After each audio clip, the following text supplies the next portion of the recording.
I think, in just few minutes. However, we'll make an attempt. Sir, please allow me to introduce you to the audience. So, Sir actually is the founder and current president of Xavier Institute of Management and Entrepreneurship, Bangalore, which is, of course, a very recognized institute as one of the best business schools in the country. Sir was born in the village of Alleppey, Kerala, and he completed his graduation from well-known SB College in 1955, and later he did his law degree at Maharaja Law College. On successfully achieving his law degree, he passed the Bar Council exam very creditably, and after having a very brief practice as a lawyer, he changed his career and passion forever when he joined the exceptionally prestigious institute XLRI. He completed his master's program in personal management and industrial relations from XLRI.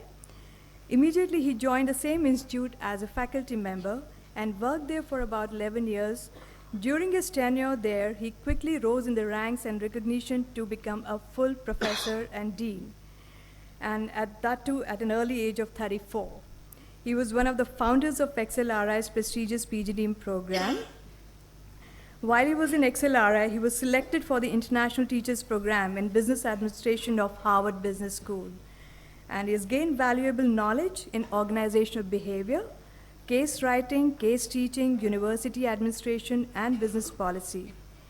After being with XLRI for over 11 years, he left to join a public sector undertaking, SAIL. As a principal of Management Training Institute of SAIL, he built it to glory and fame during his 8 years and 3 months tenure there.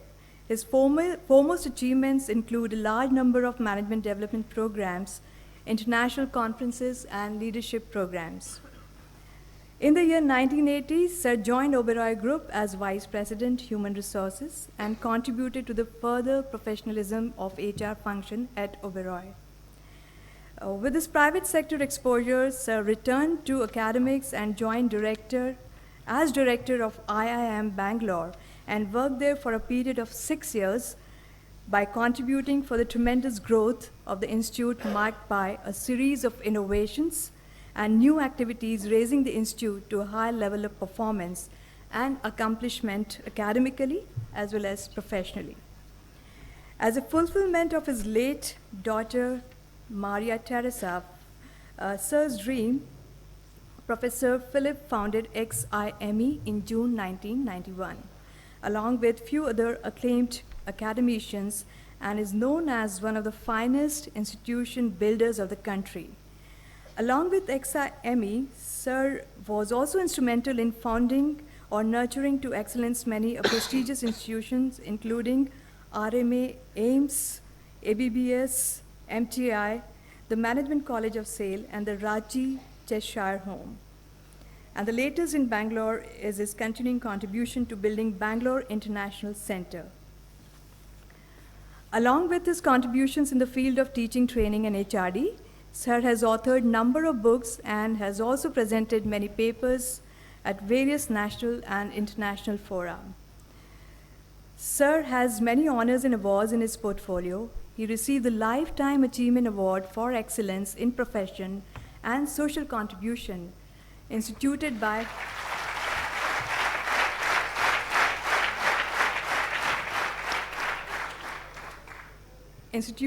Alumni Association of XLRI. Some of the recent honors that Sir has received are as follows. In recognition of his outstanding contribution to the cause of human resource development in the country, Sir was elected President Emeritus of Indian Society for Training and Development. B School Leadership Award, Devang Mehta Business School Award from Business School Affair and Partner, Star News National B School Award in 2011, and many more. Sir, may I now request you to kindly bless us with your words of wisdom.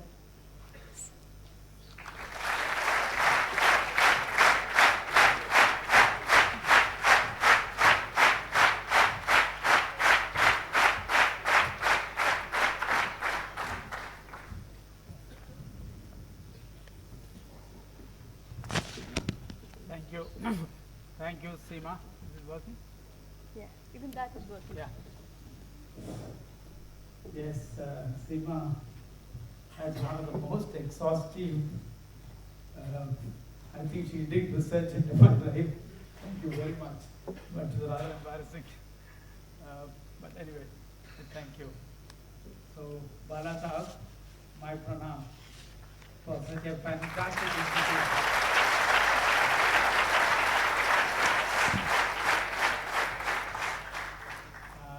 It's such a pleasure to be with Father Abraham. I usually mention that I had the God's grace, not my creation. I had the opportunity to work with three finest business schools in the world. Harvard Business School, where I studied, XLRI, where I studied, became a faculty member, dean and co-founder of PGDM, and IIM Bangalore. Of these places, the one to which I am attached to as a mother and son kind is XLRI. So it's such a pleasure to appear here with Father Abraham, meeting you, talking to you, and seeing this place and admiring what a wonderful place you have. Bala Sahab, you created one of the most fascinating institutions.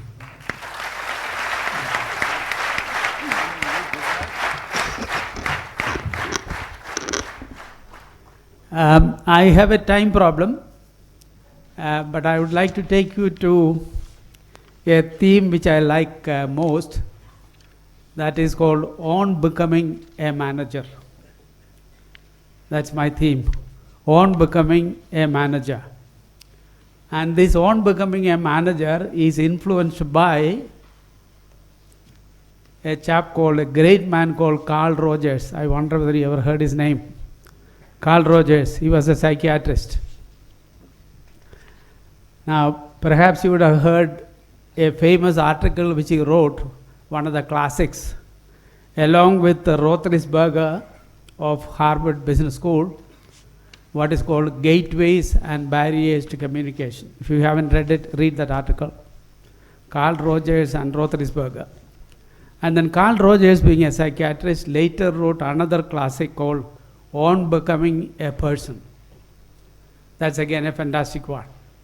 So, taking inspiration from that, I'm going to speak to you on becoming a manager, because you're all in the process of becoming, wanting to, and will be managers in 2, 3, 5, 10, 15 years' time. Some even senior managers.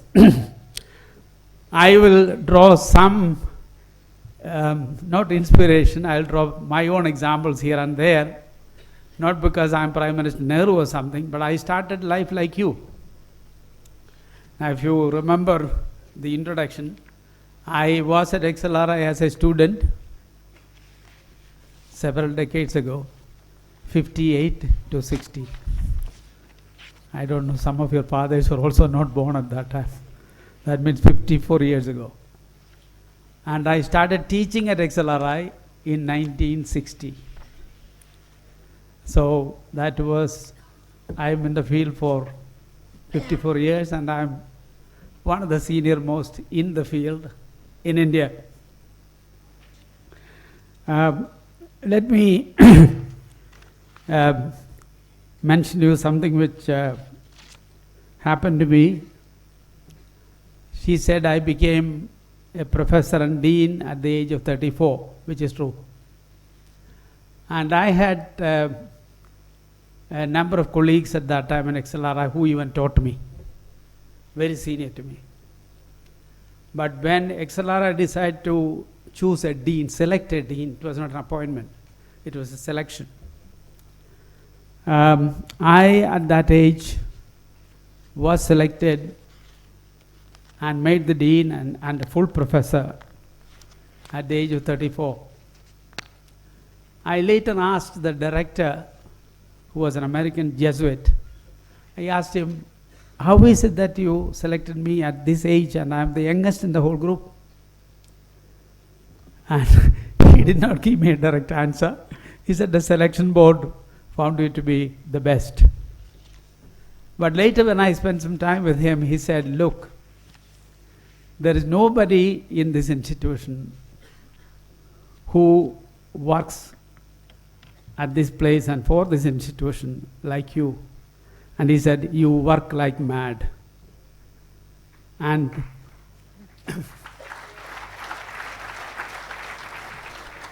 I was a builder of that place, and in building that, if you ask me, what is it that I did? I'm not a super intellectual. I'm just an ordinary man like you. But I decided to make up whatever weakness I had by really working hard. And that took me to that level at my early age. So the point that I'm making is the first one. My first philosophy, my first value, my first belief is there is no substitute for working hard. Don't run away. It will pay you in the long run. And it paid me all through my career. All through my career, this working hard, concentrated, loyal, stable. I never ran away from an institution 1 year or half a year. I just stayed there for the period I agreed to. So the first lesson that I would like to share with you is this: no substitute for hard work. Now, second one, again XLRI. So in 1960 I graduated. I went to the director and said, Father, I'm leaving for Kerala tomorrow. I booked my ticket. I just came to say hello to you. Thank you for a wonderful time that I had. He said, oh, that's lovely, but you are not going. He said, you are not going. I said, what? What do you want me to do? Come and see me tomorrow morning. So I went and saw him the next morning, and he gave me this appointment letter as a faculty member. At that time, it's very difficult to get jobs. Remember 1960, there's nothing called placement. There's no placement department, never even heard of. There's nothing called people coming and recruiting people at campus, nothing like that. So I was delighted. And later I asked him, what made you to appoint me as a faculty member?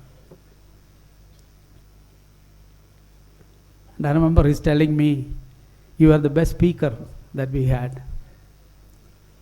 I'm coming to a second point with you. Now, I am a great student of management education, theory, framework, researchers. In 1965, there's a series of studies on management education in the country, and the latest one came out a year ago. So in this 65 to 2013, there must have been at least 4 or 5 major studies on management education. And every study they say, one of the critical skills of management students must be the ability to communicate. And communicate strongly, effectively, both as a public speaker and as interpersonal communication. Now this, I'm going back to that and say, I was 24 years that time when I joined XLRI. And the director tells me later, look, you were the best speaker that we had at the institution. And I'm telling you, look, the time that you have here, this is one of the skills you must pick up. At my institute, XIME, Xavier Institute, we have a full course on public speaking. Full course. And invariably in South India, almost all competitions, our students win if there is a speech competition. This is in addition to, thank you. This is in addition to another full course on written communication, English. So we concentrate on these two at the first year, speaking and writing. And okay, now we have a weakness in India on both these issues. Make up. That will keep you in good stead as you proceed along. The ability to communicate. We had a great director at XLRI who taught Father Abraham and me. Now his name was Father Tom. Great man, great, very handsome, very tall, athletic, great basketball player. So he was invited for for a session, but I think by ICI in Calcutta. He said, speak on management. He started by saying, the essence of management, the central issue in management, the central skill in management is the ability to communicate. And then he spoke on communication. So in a way I would say, it's true. So this will make you, I'm telling you, when I take this class on public speaking, I said, look, one distinctive competence of a good manager is the ability to communicate. Pick that up. Now, go back again. I'll jump from this to something else. Seema mentioned about losing my daughter, who was about your age, 22 and a half. Lost her in an accident. That was in 86. So, interestingly, when she was alive, in last 2 meetings, she spoke to me about building a management school. Most surprising at that age. Speaking to me, telling me, Dad, the only business that you know is business management schools. And I am also fascinated by that. She was in the final year of master's degree, HR. She said, after this, I'll come and join you, and we should do it together. So when she was gone in an accident, which is a freak accident, I mean, it's a really freak accident. It's very difficult to happen, but happened, and she was gone. So I said, God, one was that's a freak accident. And second one was the previous week when I met her in Chennai. We live in Bangalore. Chennai, I went to inaugurate a conference of British Council as the chief guest. She was there. When we were coming back to her hostel, when I came to drop her on the way, that's the last conversation between Maria and I, she asked me, Dad, you remember what I told you? I said, what? You told me several things. Which one is this? She said, business school. We must start a business school. Next week, she was gone. So I began to think, she came to me, because it's a freak accident, to give me this message. Do it. And so I decided I'll devote my life. But I had no money. I was not a businessman. I spent all my time as a professor or as a company executive. The very best was when I was in Oberoi. That's the largest salary I had since I was VP HR, senior position. But even then, doesn't make you any rich, just enough to live. So I decided, yes, there is going to be a business school. Xavier. I took permission from the then director of XLRI. Can we also put Xavier? Because we all belong to one group called Catholics. So he said, yes, please put the name. No problem. There is no money. Our original capital was 65,000 rupees. And we decided we will not take any donation or capitation from any student at any time. We said we'll have no NRI, said we'll have no management quota, we will not have any caste community quota, nothing at all. Where do we...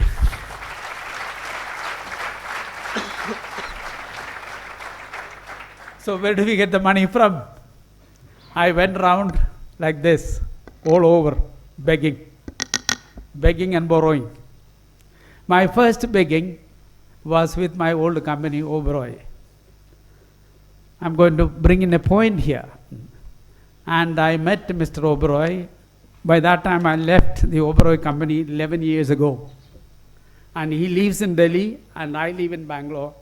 In this 11 years gap, we would have met perhaps twice at an airport.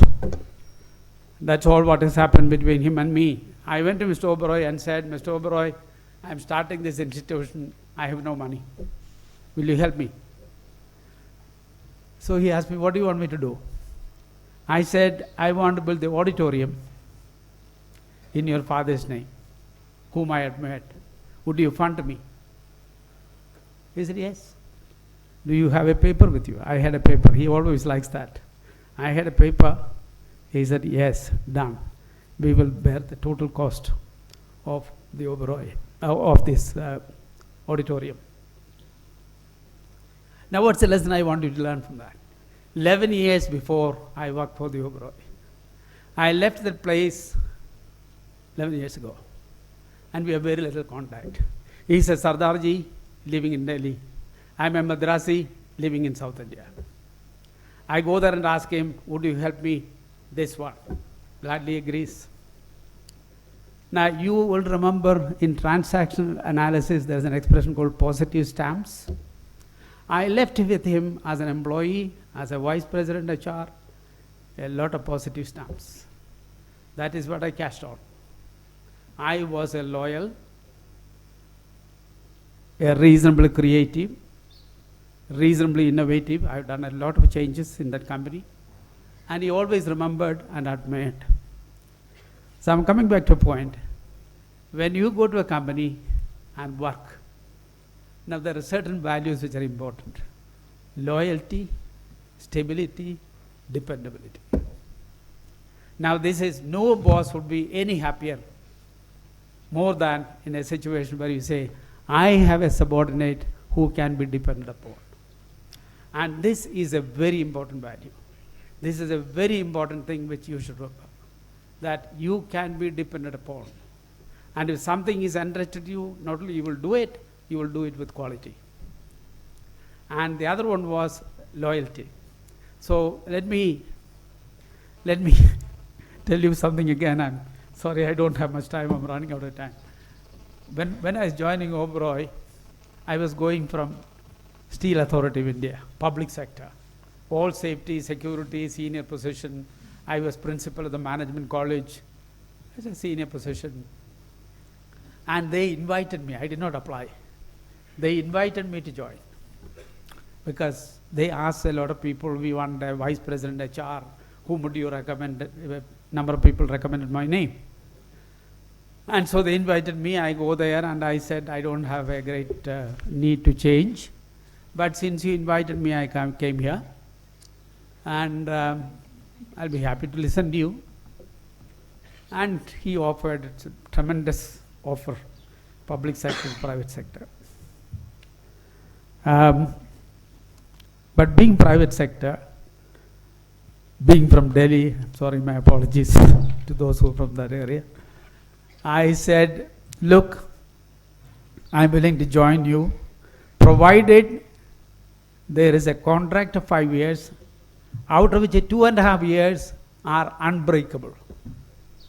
Unbreakable means if he fired me, he has to give me salary for 2.5 years. That's the first contract of that kind ever in India. So he agreed, yes, we want you and we are not going to fire you.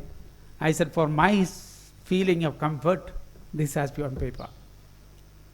So the agreement was 5-year contract, 2.5 years unbreakable. And if I break, I have to pay. Of course, I have no money to pay, so I won't break it.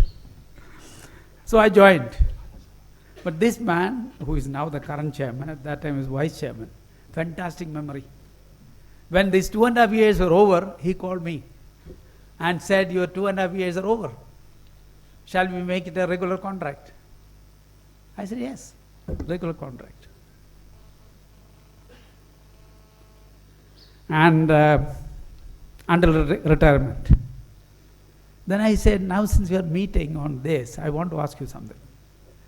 Now, you never gave me a feedback on how I am performing. He was taken aback. He said, what do you mean? To give you an appraisal? You are a vice president, you are a senior man, you should know how you are doing. I said, I know how I am doing, but I want to hear from you. You are my boss. He takes a little time, he asked me again, are you particular that I must say that? I said, yes, please tell me. How do you see me? You know what he said first? I'm embarrassed to say that. He said, he tells me, my father, his father was alive, Rai Bahadur Oberoi. He said, Rai Bahadur, he always refers to his father as Rai Bahadur. He said, Rai Bahadur and I think your integrity is impeccable. This is the words. I'm embarrassed, I never say that. But I'm only saying you as a group of students, this is a very, very important thing. Integrity, you must be seen by your boss, by your company, as a person of impeccable integrity. Now, I asked later, why is it that you had a lot of VPHRs, and most of them were South India, interestingly. Most of them were from South India. And I asked him, why is it that you picked up many of us, and I'm even not known to you, you never heard of me, other than somebody telling you. So he said, give an answer which I'm not going to tell you. But he said, look, you're not political. HR is a difficult area. And we had a large number of hotels outside. You post people here in Australia, to Saudi Arabia, to Iraq, to Egypt, to Singapore. So you can play games. You can send people you like. You can even take bribe. Incidentally, the first job the chairman gave me when I joined Oberoi was fire the recruitment manager. He told me he's corrupt. Fire him. And I fired him the very next day. So he said, look, we don't want people to play politics here. We want people of integrity, and that was something which we saw. Now, so sharing with you again, I use that example to say, look, it will keep you in good stead, no matter where you are, until death. It will be with you. So remember this, integrity is something which is highly valued. I'll share another experience with you and draw another point. I was at SAIL during 1971 to 79. And I said I was head of that management college. One day, I get a letter from All India Management Association saying that, look, we have selected you to represent India in a conference in Geneva at International Management Institute. I had no clue.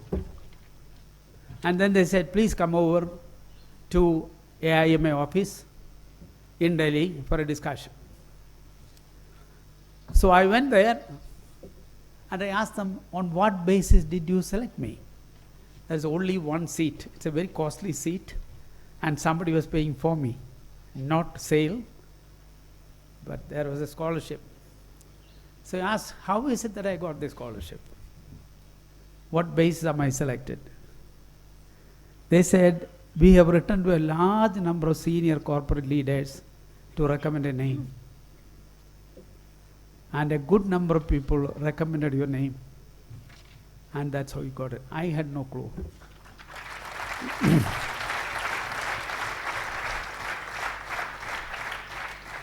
But I said that again, not to beat my drum.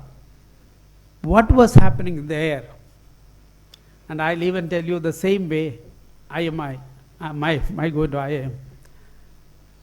Now, as you move up and you learned in your management, you would have seen, if you look at what happens to a successful manager as he moves up, if you look at the various pieces that he concentrates upon, middle level upwards, networking is a critical quality. Networking. So I don't deliberately do it. And if from India, several of the senior corporate chaps should say, Joe Phillips should go to IMI Geneva for this conference, and he should be the representative of IMA from India.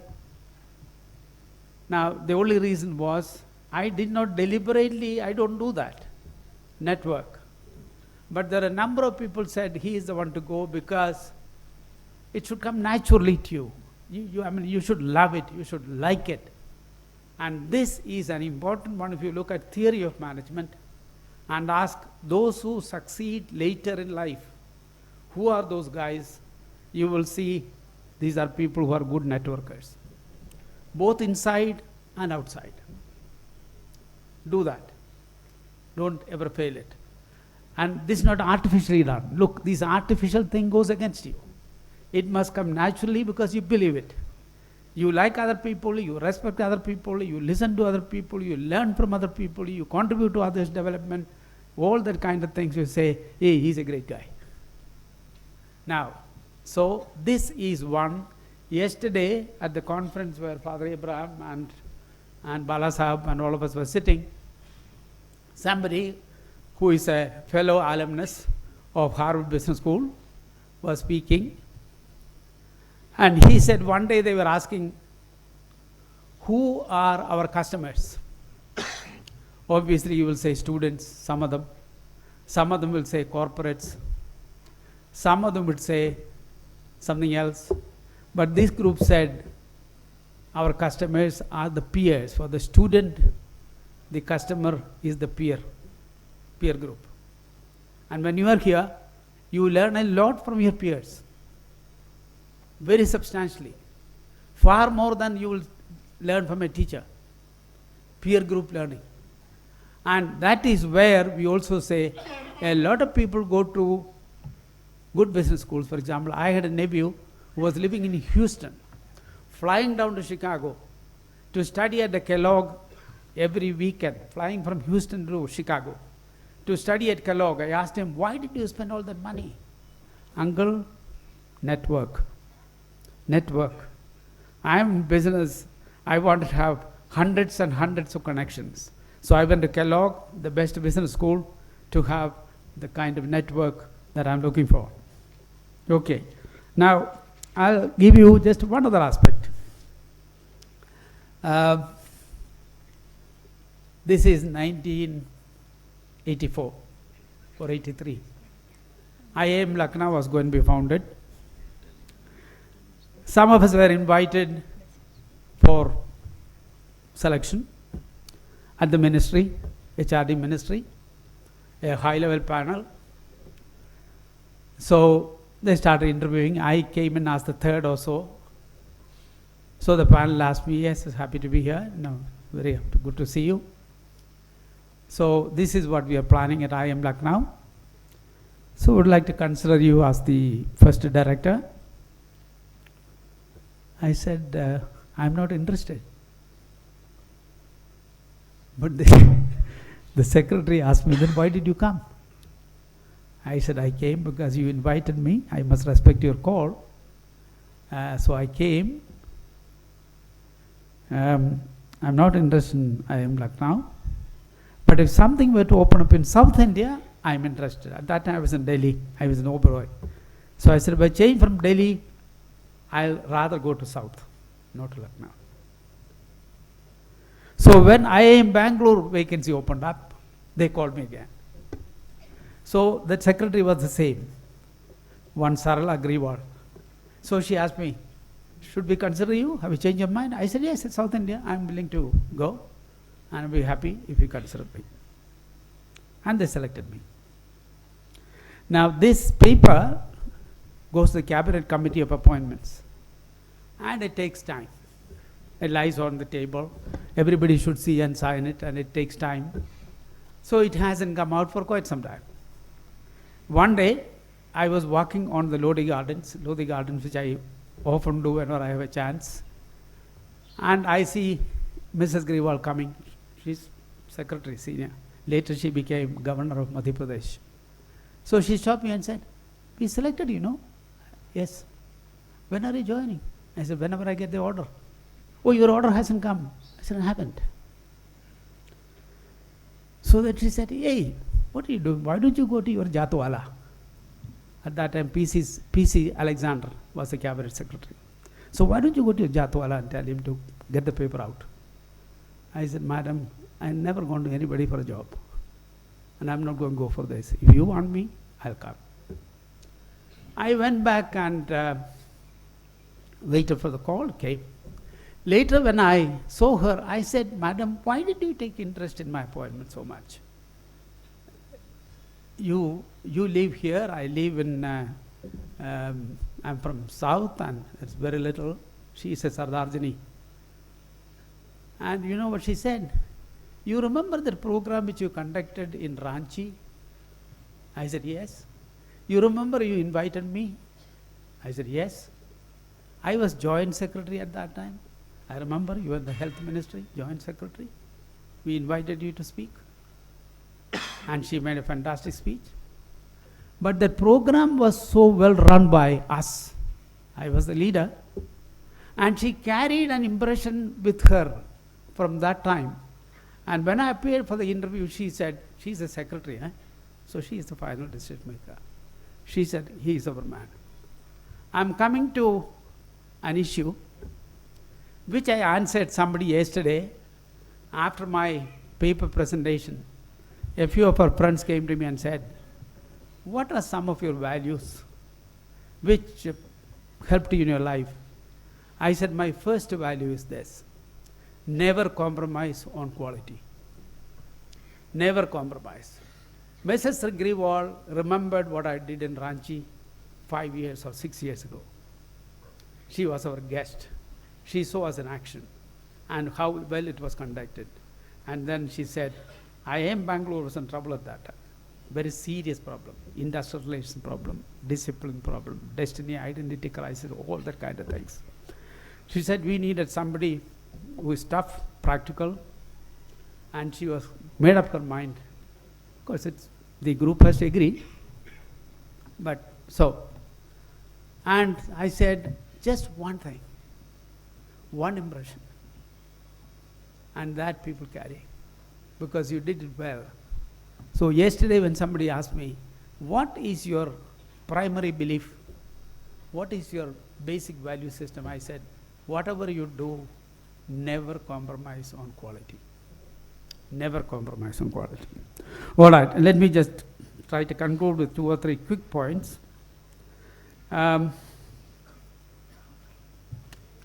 Peter Drucker was asked once, hey, what are the key attributes of successful people?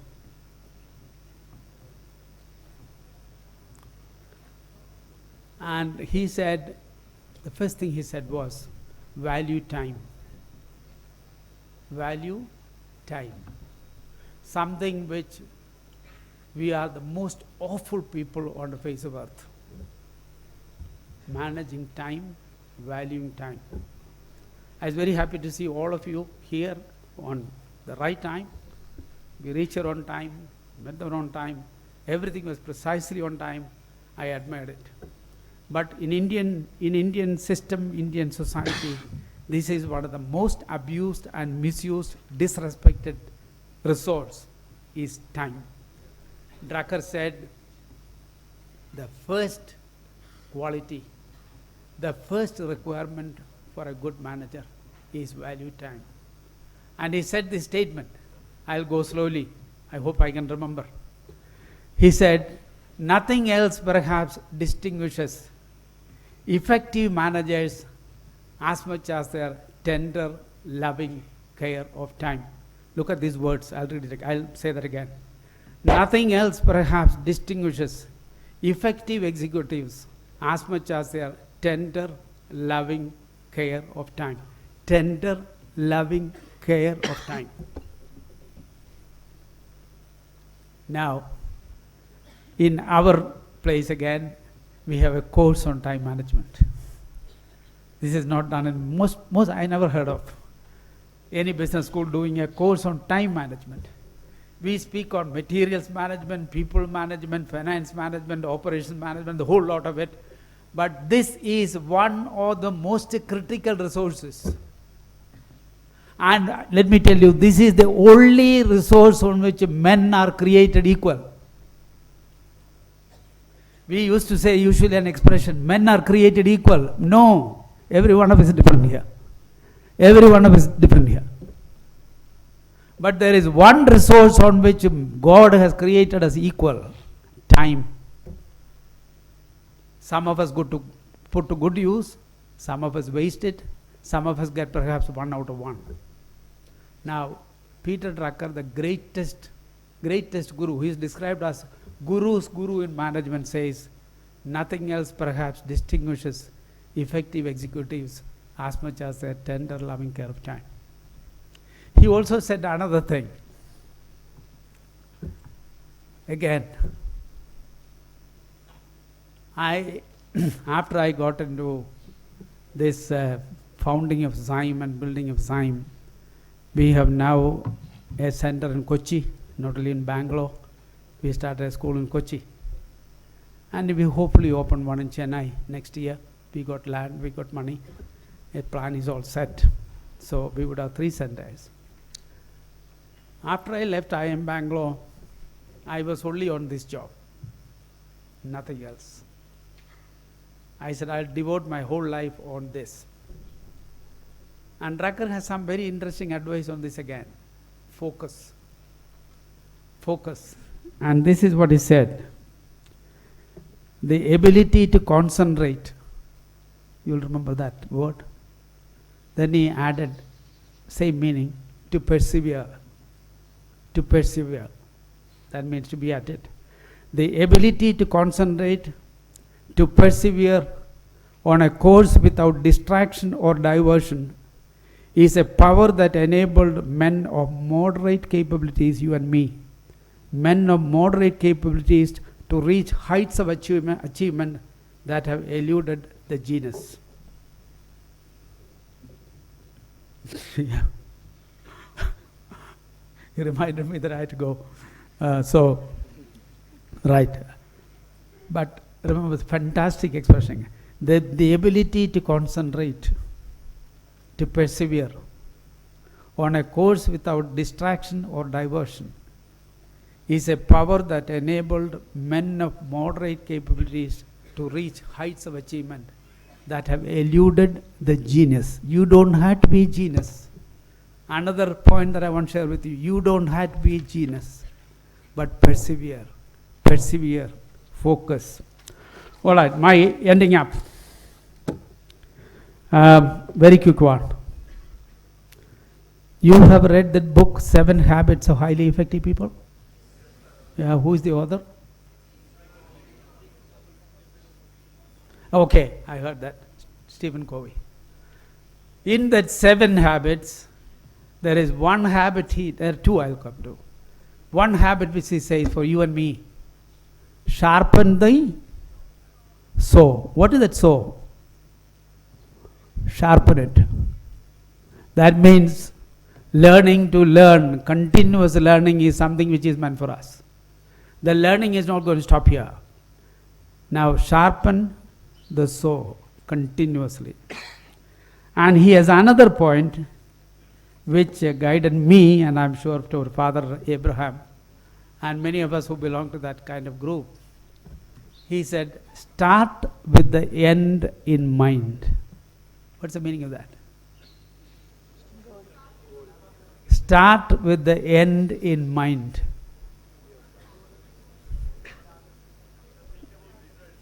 Think about? No, bhai. No. Somebody else? Start with the end in mind. No, ji, no. No. Start with the end in mind about your death. We will all die one day. We will all be gone. We will all be gone. Winston Churchill is gone. Roosevelt is gone. Jawaharlal Nehru is gone. Everybody is gone. All of us will go. But what will be remembered? What you have done for the society. So, therefore, your life hereafter should be, keep that end in mind and see what I could do for the society. And I'm sure it will be a great group. Wish you good luck, succeed and contribute to the society's development. Thank you.